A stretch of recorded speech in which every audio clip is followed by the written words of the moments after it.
Salut tout le monde. Alors, dans cette vidéo, nous allons faire un petit rappel des figures de style et avec un exercice. Euh, Commençons par des petites définitions de chaque figure et nous allons voir, comme je viens de le dire, un exercice avec son corrigé. La première figure, alors c'est la comparaison. La comparaison établit un rapprochement entre deux termes. Vous avez cet exemple. Il est rusé comme un renard. On peut remplacer comme par tel ou par ainsi que. La métaphore établit un rapprochement entre deux termes mais sans outil de comparaison. Vous avez cet exemple. La science est une lumière. On a comparé la science à la lumière mais sans outil de comparaison. Vous avez deux autres exemples ici que vous pouvez lire à tête reposée.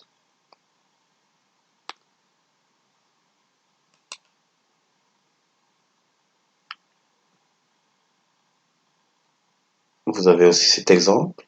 Souvent, pour s'amuser, les hommes d'équipage prennent des albatros, vastes oiseaux des mers qui suivent indolents, compagnons de voyage, le navire glissant sur les gouffres amers.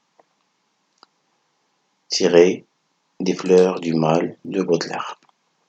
Le printemps de la vie, l'or du soir, je nage dans un océan de bonheur. Dans ces dernières phrases, on peut trouver aussi d'autres figures. Mais ce qui nous intéresse ici, c'est la métaphore. Lorsque la métaphore, une petite information, lorsque la métaphore se poursuit pour plusieurs phrases, ou sur plusieurs phrases, pardon, on parle alors de métaphore filée. Par exemple, la bête souple du feu abondit d'entre les bruyères, comme sonnaient les coups de 3 heures du matin, comme l'aube pointée, ils l'ont vue, plus robuste et plus joyeuse que jamais, qui tordait parmi les collines, son large corps pareil à un torrent. C'était trop tard. Ce sont des métaphores qui se suivent. Alors, il s'agit d'une métaphore filée. C'est une métaphore poursuit ou qui se poursuit sur plusieurs phrases.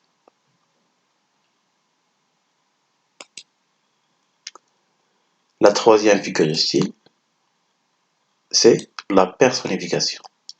Alors, la personnification, c'est le fait d'attribuer un caractère humain à un objet ou un animal.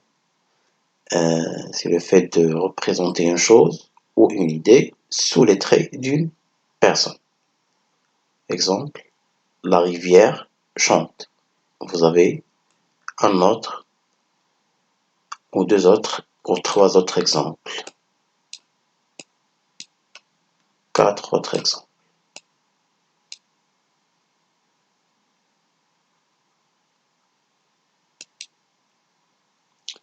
L'allégorie, la quatrième figure. L'allégorie consiste alors à rendre concrète une abstraction ou une personnification. On fait donc alors appel au symbole. C'est un ensemble d'indices qui renvoient à une idée comme la justice, le temps, la mort, etc. Exemple, vous avez la faucheuse pour remplacer ici la mort. La faucheuse moissonne tout le temps. Moissonner est un verbe ici qui ne pourrait s'employer qu'avec une chose qui est concrète. Vous avez aussi cet exemple. Le temps mange la vie. Une phrase de Baudelaire. Manger. Et vous avez la vie.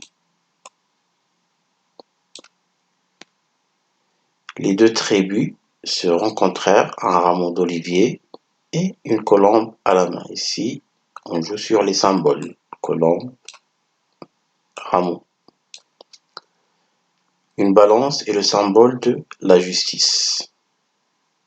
Balance, justice.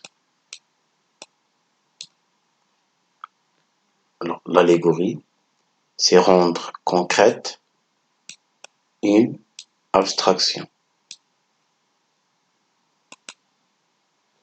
L'hyperbole, cinquième figure, c'est le fait d'exagérer pour frapper l'imagination. Par exemple, je suis mort de fatigue. Et vous avez 5 autres exemples que vous pouvez lire à tête reposée.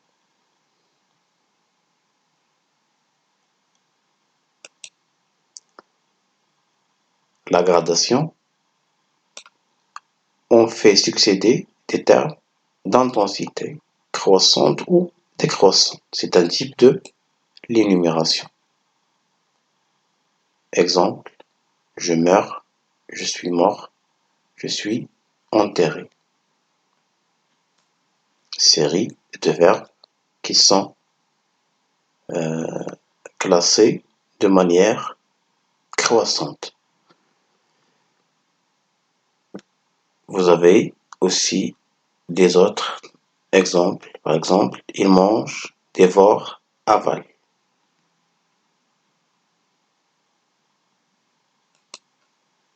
L'antiphrase.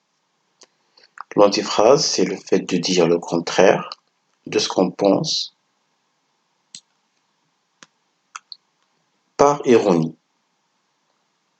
Par exemple, il a cassé la vitre, c'est du beau travail. Normalement, on ne doit pas dire c'est du beau travail pour quelqu'un qui a cassé la vitre. Vous avez 4 autres exemples.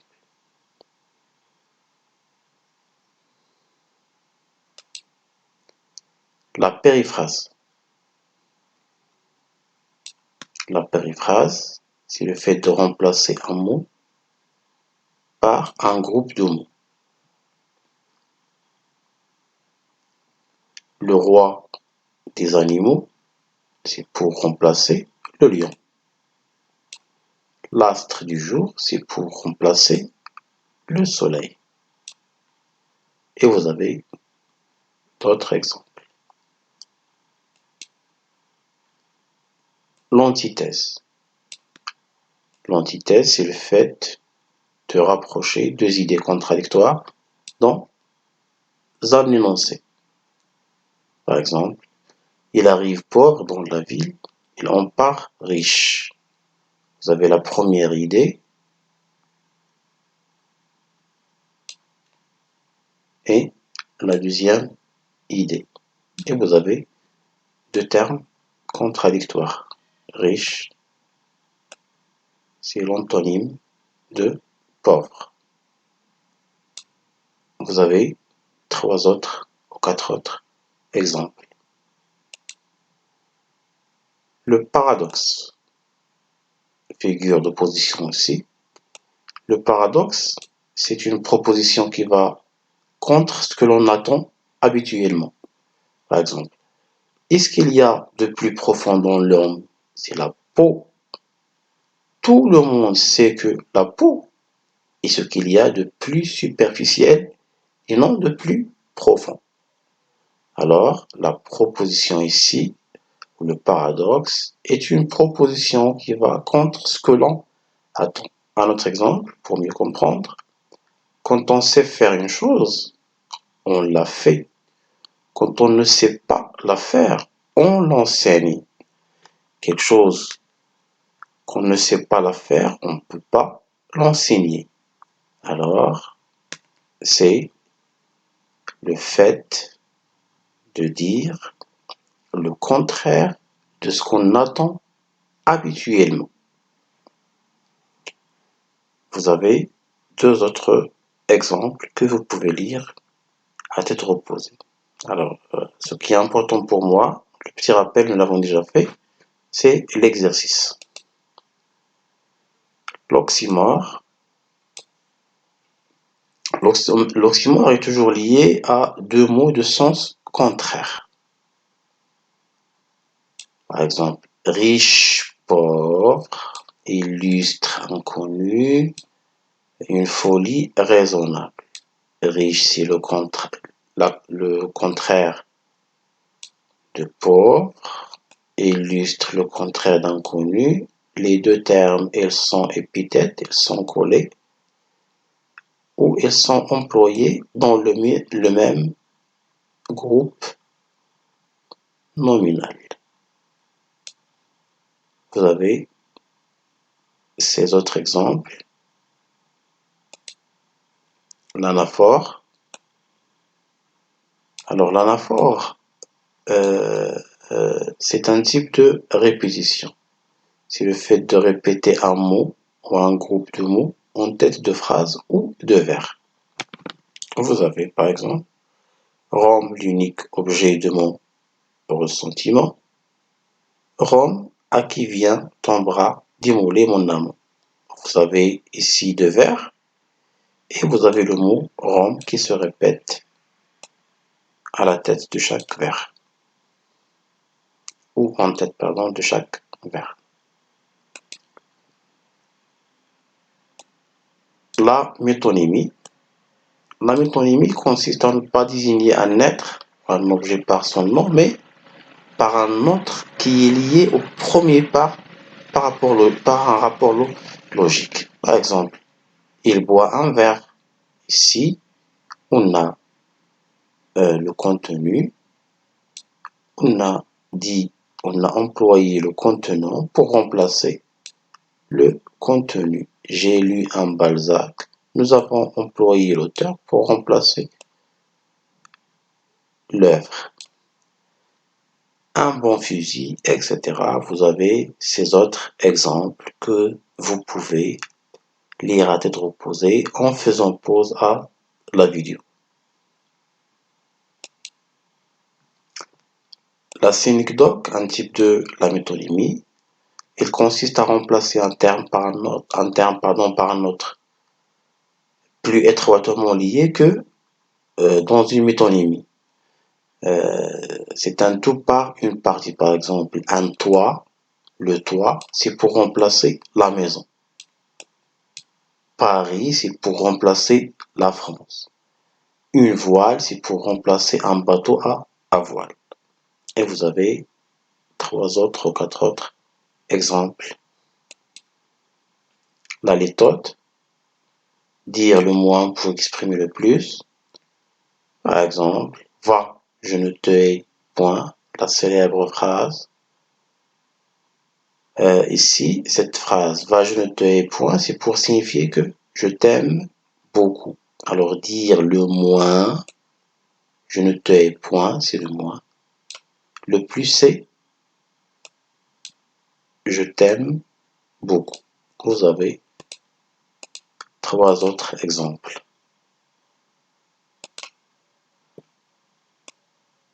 L'euphémisme. L'euphémisme, c'est le fait de... c'est un adoucissement d'une expression jugée trop choquante. Le fait de remplacer un mot qui choque par un autre mot pour atténuer le sens, pour ne pas choquer l'interlocuteur. Exemple, il nous a quittés, c'est pour dire, au lieu de dire il est mort, vous pouvez dire il nous a quittés. Vous avez trois autres exemples. Le chiasme, figure d'opposition toujours, comme l'oxymore. Voilà. Le chiasme consiste à placer les éléments de groupes successifs lesquels forment généralement une antithèse, dans un ordre inverse, les uns par rapport aux autres. Prenons l'exemple suivant. Un roi chantait en bas, un roi chantait en bas. En haut mourait un dieu, la phrase de Victor Hugo. En bas, en haut. Et vous avez le terme chanter, mourir.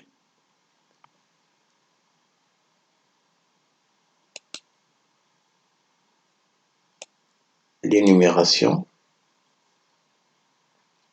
c'est une figure qui consiste à énumérer plusieurs éléments. Le tigre, le lion, la panthère et le lynx sont des carnivores.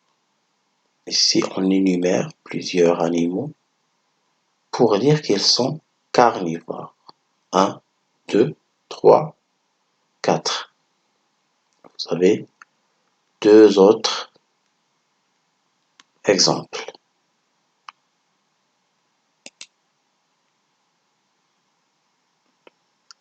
Le parallélisme, on utilise une syntaxe semblable à pour deux énoncés. Ça veut dire on utilise la même structure pour deux phrases, deux énoncés. Prenons l'exemple suivant pour comprendre. Il n'avait pas de frange dans l'eau de son moulin. Il n'avait pas d'enfer dans le feu de sa forge. Ici, nous avons une syntaxe semblable pour les deux phrases. Il n'y avait, et vous avez la structure aussi de la fin de la phrase, forge, franche. Un autre exemple, ni pour les uns, ni pour ton frère, ni pour, ni pour.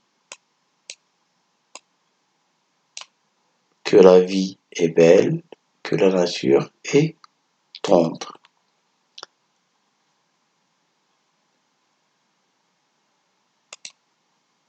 L'ellipse. L'ellipse consiste à omettre, à supprimer un ou plusieurs éléments de phrase. Dans la phrase, par exemple, je fais mon travail et lui le sien. Ça veut dire, je fais mon travail et lui, il fait le sien. On a supprimé, il fait ou fait le sien. Il y a ici du verbe faire. Vous avez 2 ou 4 autres exemples. La répétition, c'est une figure qui consiste à utiliser le même mot dans la même phrase. C'est un procédé, ce procédé acquiert une grande force expressive. Par exemple, et la fin. Dans la répétition, il n'est pas obligatoire de répéter le mot, ou ça veut dire que la répétition ici est arbitraire, il ne suit pas un ordre. On peut répéter le mot au début, au milieu, à la fin, etc. Ce n'est pas comme l'anaphore. Passons maintenant à l'exercice. Ce qui m'intéresse, c'est l'exercice. Vous allez identifier alors ces phrases. Bien sûr, vous n'allez pas voir les réponses.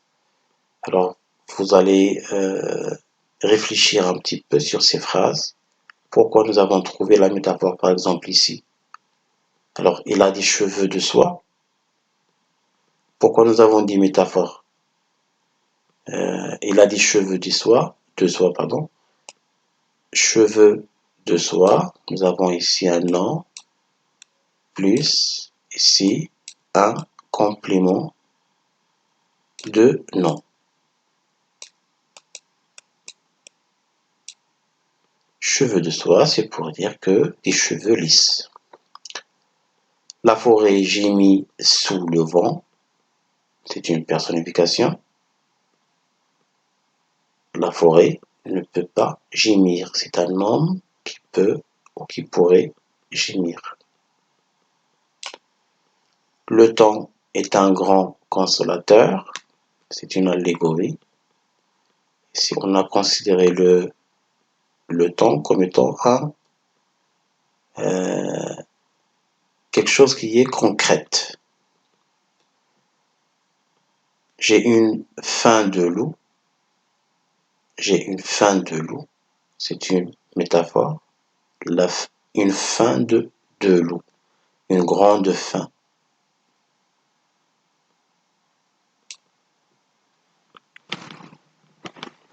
Rabat organise des festivités à l'occasion de la fête du trône.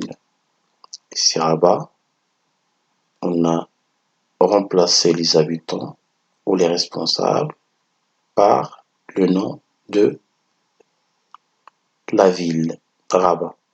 C'est une métonymie. J'ai visité la ville rouge, c'est pour dire Marrakech. Nous avons remplacé un mot par deux mots. Ce n'est pas mauvais, la litote, c'est dire le moins pour exprimer le plus. Ce n'est pas mauvais, ça veut dire c'est bien. Il n'est plus. Il s'agit ici de l'euphémisme. Il n'est plus. Nous avons employé ici un terme qui est moins choquant à la place d'un terme qui est choquant. Qu'on peut supposer par exemple, il est mort. Le feu a brûlé quoi? Des arbustes, des champs, puis la colline entière. C'est une gradation. Premièrement, le feu a brûlé les arbustes, puis il va se propager et il va brûler tous les champs, puis toute la colline. Mon lit est doux, mon lit est chaud, anaphore. Vous avez mon lit, mon lit. Les uns riaient, les autres pleuraient. C'est une antithèse.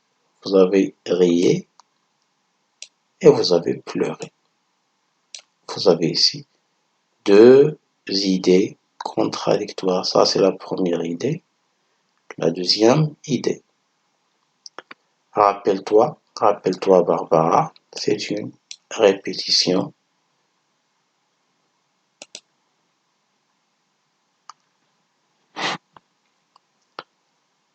Il savait que la vieille femme et sa foi allaient bientôt lui rendre visite. C'est une allégorie. Je suis fatigué de ne rien faire. Le paradoxe. Il s'est passé des jours, des semaines, des mois avant qu'elle se décide de lui dire vérité, la gradation. Cet endroit me parlait de toi, de nous, de ces heures passées ensemble, la personnification.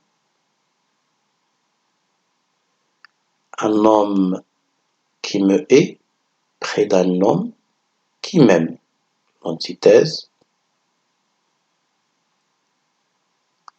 Le plus vieux métier du monde pour signifier la prostitution.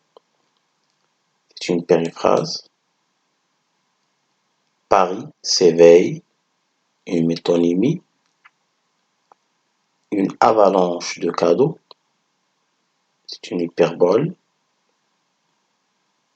montagne de cadeaux. Il prit un train, un bateau, une voiture, c'est une énumération. Le poète est semblable au prince des nuées, c'est une comparaison. Ma maison me regarde et ne me connaît plus, la personnification. Socrate a bu la mort, le poison. qu'il l'a tué. C'est une métonymie.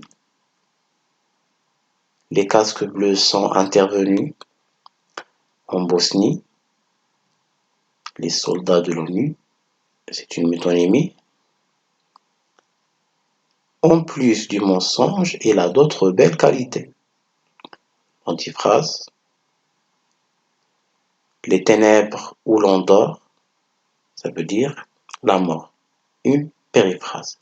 Voilà, j'ai fait l'exercice et j'ai répondu moi-même à l'exercice, mais je vous propose dans la prochaine vidéo plusieurs phrases où il y a plusieurs figures de style. Ça veut dire dans la même phrase, on peut trouver 2 ou 3 figures de style.